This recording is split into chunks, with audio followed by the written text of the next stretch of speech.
काली रात का रहस्य। एक बार की बात है, गांव के बाहर एक पुराना और वीरान मकान था। लोग कहते थे कि उस मकान में आत्माएं बसती हैं। रात होते ही वहां से चीखने चिल्लाने की आवाजें आती थीं। कोई भी उस घर के पास जाने की हिम्मत नहीं करता था। एक रात तीन दोस्तों अजय, रोहित और सुरेश ने हिम्मत दिखाए और उस घर के रहस्य को जानने का फैसला किया। क्या तुम लोग डरते हो? अजय ने हंसते हुए कहा। डर? और हमसे? कभी नहीं, रोहित ने जवाब दिया। वे तीनों रात के समय टॉर्च लेकर उस घर में पहुंचे।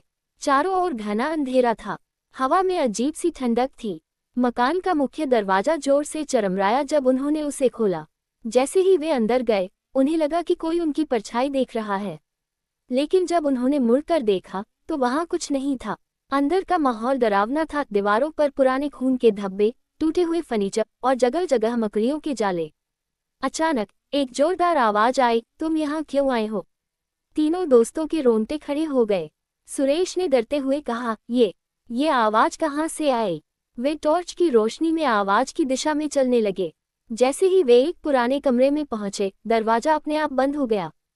तीनों ने घबराकर दरवाजा खोलने की कोशिश की, लेकिन वह हिला भी नहीं। कमरे में अचानक ठंडी हवा चलने लगी। दीवार पर लिखा था, जो यहाँ आया वो जिंदा वापस नहीं गया। अचानक एक साया उनके सामने प्रकट हुआ। वह एक बूढ़ी औरत की आत्मा थी, जिसका चेहरा विकृत और खौफनाक था। उसने चीखते हुए कहा, तुम लोगों ने मेरी शांति भंग की है, अब तुम यहाँ से नहीं जा सकते। तीनों दोस्तों ने जान बचाने के लिए दरवाजे को तोड़ने की कोशिश की।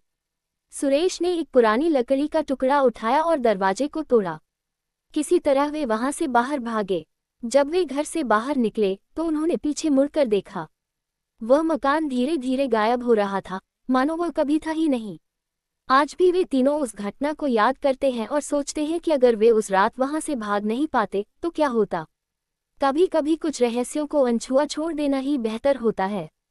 पिशाच का गांव। ये कहानी एक ऐसे गांव की है जिसे लोग भूतहा गांव कहते थे। इस गांव का नाम था कालीपुर। यहाँ के लोग कहते थे कि गांव में रात के समय एक पिशाच घूमता है, जो इंसानों का खून पीता है। शुरुआत एक दिन चार दोस्तों आदित्य, पूजा, अर्पित और नेहा ने इस गांव के रहस्य को जानने की ठानी। वे शहरी कॉलेज के छात्र थे और साहसिक गतिविधियों में विश्वास रखते थे। हम एक रात उस गांव में रुकेंगे और सच का पता लगाएंगे, आदित्य ने कहा। बाकी दोस्तों ने हामी भर दी। वे गांव पहुंचे, लेकिन वहां कोई दिखाई नहीं दिया। सड़कों पर सन्नाटा था। सिर्फ एक बूढ़ा आदमी मिला, जिसने उन्हें चेतावनी दी, यहाँ मत रुको। जो भी रात बिताने आता है वो सुबह तक नहीं बचता। पर दोस्तों ने उसकी बातों को मजाक समझा और गांव के बीचों बीच स्थित एक पुराने हवेली में रुकने का फैसला किया। हवेली में पहला रात हवेली में घुसते ही उन्हें अजीब अजीब आवाजें सुनाई देने लगी। पूजा ने डरते हुए कहा, क्या ये सच में सुरक्षित है? डरो मत, ये पुरानी हवेली है, यहाँ आवाजें आना आम बात है, अर्पित ने उसे दिलासा दिया। वे चारों ने कमरे में अपना डेरा जमाया। रात के समय जब वे बातें कर रहे थे, अचानक हवेली की खिड़की तेज आवाज से बंद हो गई। एक ठंडी हवा का झोंका कमरे में आया। तुम लोग यहाँ क्यों आए हो? एक भयानक आवाज ने उनकी बातें रोक दी। वे डरकर चारों ओर देखने लगे, लेकिन वहां कोई नहीं था। अजीब घटनाएं। रात के 1 बजे नेहा को लगा कि किसी ने उसे छुआ। उसने अर्पित को जगाया, लेकिन उसे कुछ नजर नहीं आया। तुम्हें वहम हुआ है, अर्पित ने कहा। तभी कमरे के कोने में रखी एक पुरानी तस्वीर खुद ब खुद गिर गई। डाउनहिल में एक पुराना रास्ता है, जिसे अक्सर पर्यटक सुनसान और डरावना मानते हैं। कई लोगों ने यहाँ रात के समय अजीब आवाजें सुनने की शिकायत की है। कुछ पर्यटकों का कहना है कि उन्हें वहां के पेड़ों से अचानक हंसने या रोने की आवाजें सुनाई दी हैं, जो उन्हें डराती हैं। जहां एक पुरानी हवेली खड़ी थी, इसे लोग भूतिया हवेली कहते थे। हवेली के बारे में कहा जाता था कि यहाँ रात के समय अजीब अजीब आवाजें आती थीं और जो भी इस हवेली में जाता था वह कभी वापस नहीं आया। गांव वाले बच्चों को समझाते थे कि रात के समय वहां नहीं जाना चाहिए। एक दिन गांव में एक साहसी लड़का अर्जुन हवेली के बारे में सुनते सुनते बड़ा हुआ। उसकी जिज्ञासा ने उसे हवेली की तरफ खींचा। एक रात वह अपने दोस्तों के साथ हवेली जाने का निर्णय लेता है। उसका मन होता था कि वह इस रहस्य को खोलकर दिखाएगा कि हवेली में सचमुच क्या है। जब वे हवेली पहुंचे तो हवेली का दृश्य सच में डरावना था। चारों ओर सन्नाटा था और हवेली की दीवारें मुरझाई हुई थीं। अर्जुन और उसके दोस्त धीरे धीरे हवेली के अंदर गए। अंदर जाते ही उन्होंने अजीब सी ठंडी हवा महसूस की। जैसे ही उन्होंने एक कमरे का दरवाजा खोला, उन्हें एक पुरानी तस्वीर दीवार पर टंगी मिली। इस तस्वीर में एक महिला की छवि थी, जिसका चेहरा बेहद उदास था। अर्जुन ने अपने दोस्तों से कहा, क्या आपको लगता है कि ये वही महिला है जो यहाँ रहती थी? उसके दोस्तों ने डरते हुए सिर हिलाया। तभी अचानक हवेली में एक तेज हवा आई और सारे दरवाजे बंद हो गए। दोस्तों में हड़कंप मच गया।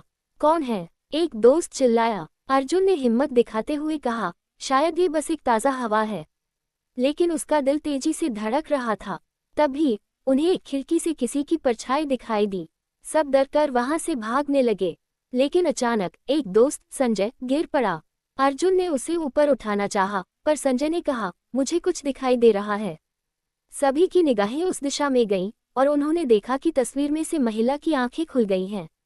तीखी चीख सुनकर सबने चौंक कर देखा और अगले ही पल एक डरावनी आवाज सुनाई दी, क्यों आए हो तुम यहाँ? सभी डर के मारे चिल्ला उठे। उन्होंने भागना शुरू किया, लेकिन दरवाजे अपने आप बंद होते गए और वे फंसे हुए थे। तब अर्जुन ने साहस जुटाया और कहा, हमें उसे सुनना होगा।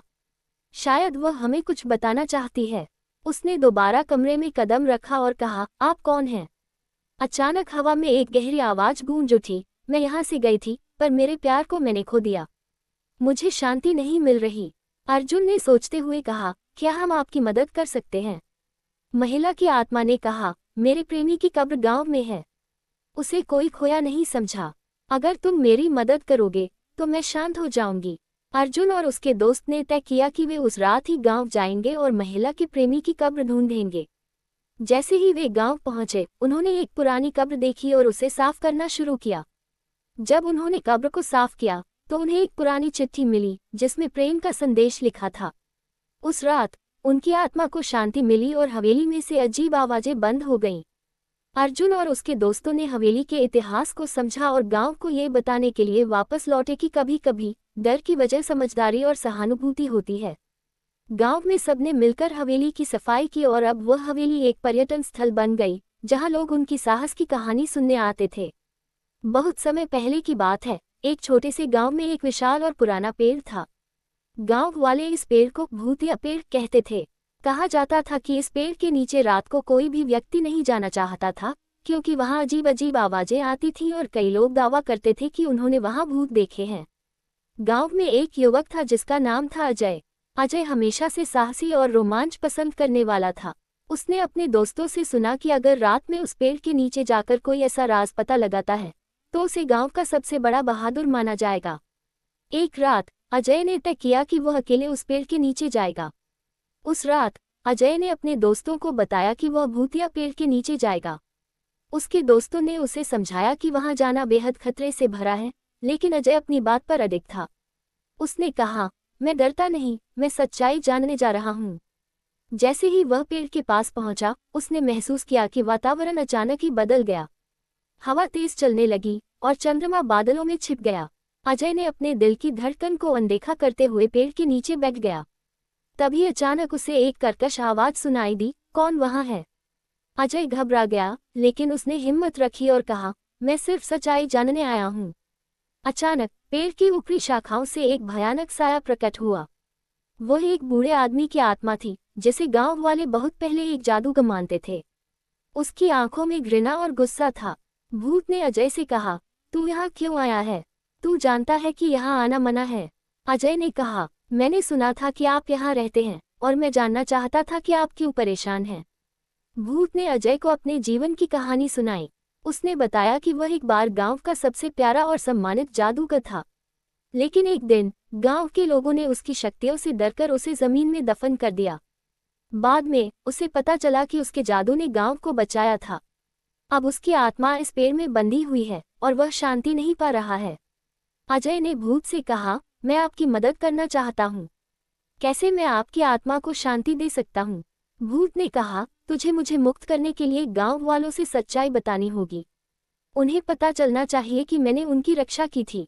अजय ने भूत के सामने वादा किया कि वह गांव वालों को इस बारे में बताएगा। भूत ने उसे शुक्रिया कहा और फिर धीरे धीरे गायब हो गया। अगले दिन अजय ने गांव वालों को बुलाया और सबको सच्चाई बताई। गांव वाले पहले तो उसे नहीं मान रहे थे, लेकिन जब अजय ने भूत की कहानी सुनाई तो उनमें से कुछ को अपनी पुरानी बातें याद आने लगी। अंत में गांव वालों ने भूत से माफी मांगी और उसके प्रति श्रद्धांजलि अर्पित की। कुछ दिनों बाद गांव में शांति लौट आई। भूतिया पेड़ अब एक पवित्र स्थल बन गया, जहां लोग जाया करते थे और जादूगर की आत्मा की शांति के लिए प्रार्थना करते थे। अजय को बहादुर होने का खिताब मिला, लेकिन उसने सीखा कि साहस का असली मतलब किसी के दर्द को समझना और उसकी मदद करना है, जिसे सभी ने भूतिया हवेली का नाम दे रखा था। कहा जाता था कि वहां रात को अजीब आवाजें आती थीं और जो भी वहां जाता था वो कभी वापस नहीं आया। गांव के बच्चों ने हिम्मत जुटाई और एक रात हवेली जाने का निर्णय लिया। उनका नेता था रोहित, जो हमेशा साहसी रहता था। बच्चों ने अपनी टॉर्च और खाने का सामान लिया और हवेली की दिशा में चल पड़े। जब वे हवेली के पास पहुंचे तो हवेली का दरवाजा धीरे धीरे खुला। अंदर जाते ही बच्चों को ठंडी हवा का झोंका महसूस हुआ और दीवारों पर पुरानी तस्वीरें देखीं जो एक परिवार की थीं। रोहित ने कहा, ये सब बस अफवाहें हैं, हम सब ठीक हैं। जैसे ही वे अंदर आए, अचानक दरवाजा जोर से बंद हो गया। सभी बच्चे घबरा गए। तभी उन्होंने देखा कि एक छाया उनके सामने आई। वह एक बूढ़ी औरत थी, जिनके चेहरे पर गहरे डर और शोक की छाया थी। बूढ़ी औरत ने कहा, तुम लोग यहाँ क्यों आए हो? ये जगह तुम्हारे लिए सुरक्षित नहीं है। बच्चे चौंक गए, लेकिन रोहित ने हिम्मत जुटाई और पूछा, आप कौन हैं? बूढ़ी औरत ने बताया कि वह इस हवेली की मालिक थी और उनके परिवार के सभी लोग एक रात इस हवेली में रहस्यमय तरीके से गायब हो गए थे। मैंने हमेशा अपने परिवार की तलाश की, लेकिन मैं अकेली रह गई। अब मैं केवल इस हवेली की हिफाजत करती हूँ, उसने कहा। बच्चों को समझ में आ गया कि यह हवेली असल में भूतिया नहीं, बल्कि एक दुखद कहानी की धुरी थी। बूढ़ी औरत ने उन्हें बताया कि अगर वे दिल से मदद करना चाहें तो उन्हें हवेली के पीछे एक पुराना बक्सा मिलेगा, जिसमें उसके परिवार की यादें हैं। बच्चों ने तय किया कि वे उसकी मदद करेंगे और हवेली के पीछे गए। बक्सा काफी भारी था, लेकिन जब उन्होंने उसे खोला तो उसमें तस्वीरें, चिट्ठियां और परिवार के लोगों के सामान थे। बच्चों ने उन सभी चीजों को इकट्ठा किया और हवेली के सामने जाकर बोला, आपका परिवार हमेशा आपके साथ है, अब आप शांति से जा सकती हैं। जैसे ही उन्होंने ये कहा, बूढ़ी औरत के चेहरे पर एक राहत की मुस्कान आई और वह हल्की रोशनी में गायब हो गई। बच्चों ने महसूस किया कि हवेली अब और डरावनी नहीं रही, बल्कि एक प्यार भरी याद का प्रतीक बन गई थी। वहां से लौटते समय बच्चों ने ठान लिया कि वे इस कहानी को गांव के और लोगों को सुनाएंगे, ताकि कोई भी डर न सके और उनके दिलों में दया और साहस का भाव रहे। और इस तरह उस भूतिया हवेली की डरावनी कहानी अब एक सुंदर और नैतिकता से भरी कहानी में बदल गई। कहानी शुरू होती है एक छोटे से गांव से, जिसका नाम था सूरजंग। ये गांव चारों तरफ से घने जंगलों से घिरा हुआ था। गांव के लोग मानते थे कि उन जंगलों में एक पुरानी हवेली है जो भूतिया है। वर्षों पहले उस हवेली में एक परिवार रहता था, लेकिन कुछ भयानक घटनाओं के बाद वो परिवार अचानक से गायब हो गया। कहा जाता है कि हवेली में एक महिला की आत्मा अब भी भटकती है। गांव के युवा अक्सर उस हवेली की कहानियों को सुनकर रोमांचित होते थे। उनमें से एक था राघव। राघव हमेशा से इन कहानियों की सत्यता को जानने के लिए उत्सुक था। एक शाम जब गांव में दीपावली की चहल पहल थी, राघव ने अपने दोस्तों के साथ हवेली जाकर सच्चाई जानने का निर्णय लिया। उसके साथ रीना, सूरज और पंकज भी थे। चारों शाम के समय जब अंधेरा घना हो चुका था, लकड़ी की मशालें लेकर हवेली की ओर बढ़े। जैसे ही उन्होंने हवेली का दरवाजा खोला, एक ठंडी हवा का झोंका आया जिससे उनकी मशालें बुझ गईं। अंदर घना अंधेरा पसरा हुआ था और एक अजीब सी सीलन की गंध चारों तरफ फैली थी। राघव ने अपनी टॉर्च जलाकर आगे का रास्ता देखा। हवेली का हर कोना धूल और जालों से भरा था। कमरे के एक कोने में एक पुराना पियानो था। अचानक बिना किसी के छुए पियानो से स्वयं ही सुर निकलने लगे। रीना डर से चिल्ला पड़ी, लेकिन राघव ने उसे शांत रहने को कहा। उनकी टॉर्च की रोशनी फर्श पर पड़ी थी, जहां अचानक एक परछाई सी दिखाई दी। वो परछाई एक महिला के आकार की थी जो धीरे धीरे उन चारों के करीब आ रही थी। सूरज ने डरते हुए उस परछाई से पूछा, तुम कौन हो? जवाब में हवेली में गूंजती हुई एक भारी आवाज आई, मैं अदिति हूँ, इस घर की असली मालिकिन। राघव ने साहस करते हुए पूछा, तुम यहाँ क्यों हो? अदिति की आत्मा ने कहा, मेरा परिवार इस दुनिया से विदा हो चुका है, लेकिन मुझे अभी न्याय नहीं मिला। मेरे पति ने मुझे इस हवेली में धोखा देकर मार डाला, क्योंकि वो दूसरी शादी करना चाहता था। मेरे बच्चों को भी मेरे मरने के बाद अनाथ छोड़ दिया गया। रीना ने सहानुभूति से पूछा, हम तुम्हारी क्या मदद कर सकते हैं? अदिति की आत्मा ने कहा, उस धोखेबाज को सबक सिखाओ जिसे अभी भी लोग मेरे घर का उत्तराधिकारी मानते हैं। मेरे परिवार का प्रतिशोध लो। ये सुनकर सभी दोस्तों ने मिलकर उस धोखेबाज पति की असलियत को सामने लाने की योजना बनाई। जल्द ही एक पंचायत बुलाई गई और सारा सच गांव वालों के सामने लाया गया। अदिति की आत्मा को शांति मिली और वो हवेली अब किसी भी आत्मा से मुक्त हो गई। कहानी खत्म होती है, लेकिन गांव वाले आज भी अदिति के साहस और उसके साथ हुए अन्याय को नहीं भूलते। हवेली तब से खाली है, लेकिन अब वह डरावनी नहीं बल्कि साहस और न्याय की प्रतीक मानी जाती है, जो शहर के किनारे स्थित थी। कहा जाता था कि इस हवेली में अंधेरी रातों में अजीबोगरीब आवाजें आती थीं और कई लोग जिन्होंने वहां जाने की कोशिश की वापस नहीं लौटे। एक दिन 4 दोस्त राज, सीम, पूजा और अजय ने तय किया कि वे इस हवेली की सच्चाई का सामना करेंगे। वे सभी साहसी थे और उन्हें रोमांच पसंद था, इसलिए एक गर्मी की रात को वे सभी हवेली की ओर निकल पड़े। जैसे ही उन्होंने हवेली के पास पहुंचा, चारों के मन में एक अजीब सा डर समाने लगा। हवेली खंडहर में तब्दील हो चुकी थी, उसकी दीवारें मकड़ी के जाले से ढकी हुई थी और दरवाजे की चटाई पूरी तरह सड़ी हुई थी। राज ने सबसे पहले दरवाजा धीरे से खोला। दरवाजा चरमराते हुए खुला और अंदर घुसते ही एक ठंडी हवा का झोंका उनके चेहरे पर आया। पूजा ने कहा, क्या तुम लोगों ने ये सुना? मुझे यकीन है कि कुछ है। लेकिन अजय ने हंसते हुए कहा, ये बस हवा की आवाज है। चलो अंदर चलते हैं। वो सब अंदर गए और एक बड़े हॉल में पहुंचे। हॉल के बीचों बीच पुराना फर्नीचर पड़ा था। चारों ने एक साथ बैठकर अपने मोबाइल की टॉर्च जलाए और अपनी लाइट की रोशनी में हवेली के अंधेरे को छानने लगे। तभी अचानक एक खिड़की जोर से बंद हो गई, जिससे सभी चौंक गए। सभी ने एक दूसरे की ओर देखा और राज ने कहा, यहाँ कुछ तो अजीब है, हमें अब वापस लौट जाना चाहिए। लेकिन अजय ने कहा, नहीं, हमें और देखना चाहिए। उन्होंने हवेली के दूसरे हिस्से की ओर बढ़ने का निर्णय लिया। जैसे ही वो दूसरे कमरे में पहुंचे, वहां दीवारों पर अजीबोगरीब चित्र बनाए हुए थे। चित्रों में भयावह चेहरे और खौफनाक दृश्यों की झलक थी। पूजा ने कहा, ये सब क्या है? लगता है जैसे ये चित्र हमें चेतावनी दे रहे हों। जैसे ही चारों ने और ध्यान दिया, अचानक एक तेज संगीत की आवाज सुनाई दी। चारों लोग भौंचक के रह गए। अजय ने कहा, यह क्या है? और वे सभी संगीत की आवाज का पीछा करने लगे। वो एक छोटी सी कक्ष में पहुंचे, जहां एक पुराना पियानो रखा था, जो अपने आप बज रहा था। राज ने पियानो के पास जाकर उसे छूने की कोशिश की, लेकिन जैसे ही उसने उसे छुआ, पियानो बंद हो गया। सब लोग घबरा गए और तुरंत बाहर निकलने की कोशिश की, लेकिन दरवाजा खुद ब खुद बंद हो गया। अचानक अंधेरे से एक आवाज आई, तुम यहाँ क्यों आए हो? चारों ने देखा कि एक भूतिया आकृति दीवार में से निकल रही है। सभी के दिलों की धड़कनें तेज हो गईं। पूजा ने चिल्लाते हुए कहा, ये हमें मार डालेगा। आकृति ने कहा, मैंने तुम लोगों को यहाँ आने से मना किया था। तुम मेरे राजों को जानने का दुस्साहस क्यों कर रहे हो? ये सुनकर राज ने कहा, हम सिर्फ जानने आए थे। आकृति ने कहा, यदि तुम यहाँ से जीवित निकलना चाहते हो, तो तुम्हें मेरे सवालों का जवाब देना होगा। सबने एक दूसरे की ओर देखा। अजय ने हिम्मत जुटाकर कहा, हमें जो जानना है वह बताओ। भूतिया आकृति ने पूछा, यहाँ से जाने से पहले तुम्हें क्या सीखना है? पूजा ने कहा, हम यहाँ से जाना चाहते हैं। भूतिया ने मुस्कुराते हुए कहा, तुम्हें पहले अपने डर का सामना करना होगा। राज, जो सबसे पहले डर गया था, ने कहा, हम डर को स्वीकार करते हैं और अब हम यहाँ से जाना चाहते हैं। आकृति अचानक गायब हो गई और दरवाजा फिर से खुल गया। चारों ने राहत की सांस ली और तुरंत बाहर भागे। हवेली से बाहर निकलते ही उन्होंने सोचा कि वे कभी वापस नहीं लौटेंगे।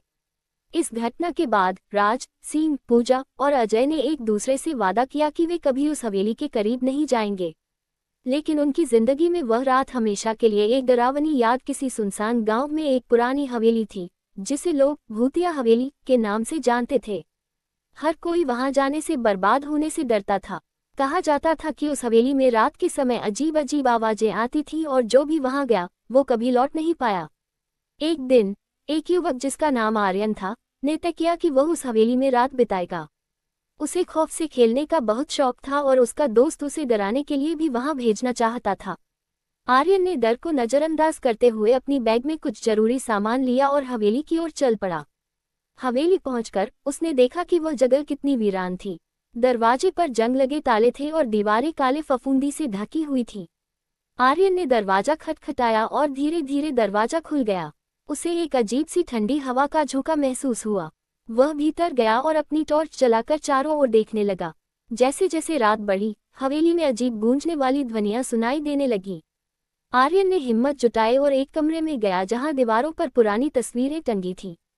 अचानक उसने एक तस्वीर में एक खूबसूरत लड़की को देखा, जिसकी आंखों में एक जबरदस्त रहस्य छिपा था। उसकी आंखों में जैसे आर्यन को एक गहरा आध्यात्मिक आकर्षण महसूस हुआ। तभी अचानक कमरे का दरवाजा एक जोर की आवाज के साथ बंद हो गया। आर्यन घबरा गया और दरवाजे को खोलने की कोशिश की, लेकिन वह नहीं खुला। अब वह अकेला और डर गया था। उसी वक्त वह लड़की की आत्मा ने उसे बुलाना शुरू किया। आर्यन ने उसके पास जाने का फैसला किया और उसकी आवाज को सुनने लगा। लड़की ने कहा, मैं यहाँ अपने प्यार की तलाश में हूँ। अगर तुम मुझे मेरी खोई हुई आत्मा दिलाने में मदद करोगे तो मैं तुम्हें इस हवेली का रहस्य बताऊंगी। आर्यन ने उसकी बात सुनी और जैसे ही उसने उसकी मदद करने की सोची, उसे महसूस हुआ कि हवेली की दीवारों पर अजीब सी कराहियां बढ़ गई हैं। अचानक कमरे में अंधेरा छा गया और एक ठंडा हाथ उसके कंधे पर पड़ा। आर्यन ने पलटा और देखा, एक काली छाया उसके पीछे थी। डरे हुए आर्यन ने दौड़ने की कोशिश की, लेकिन वह अपने पैरों को हिला नहीं सका। उस छाया ने कहा, तुम यहाँ कभी नहीं लौटोगे। सभी दरवाजे अचानक बंद हो गए और आर्यन का दिल तेजी से धड़कने लगा। वह किसी तरीके से वहां से बाहर निकलने की कोशिश कर रहा था, लेकिन चीजें और भी भयानक होती जा रही थी। अंत में उसकी आंखों के आगे अंधेरा छाने लगा और वह महसूस करने लगा कि वह उस हवेली के रहस्यमय जाल में फंस चुका है। उस रात हवेली में एक नई कहानी जुड़ गई। आर्यन का नाम भी अब उस पुराने भूतिया हवेली में खो गया, जैसे अनगिनत लोग पहले भी खो चुके थे। और इस तरह हवेली एक बार फिर से सूनी और डरावनी बनी रही, सभी खौफनाक रहस्यों के साथ जो उसके भीतर छिपे हुए थे। बहुत है पूरी कहानी सुनाओगे, लेकिन सबसे पहले आपसे निवेदन है कि हमारे चैनल को सब्सक्राइब जरूर करें, क्योंकि घंटे लग जाते हैं वीडियो को बनाने के लिए। आप प्यारे दोस्तों के लिए ही तो प्लीज़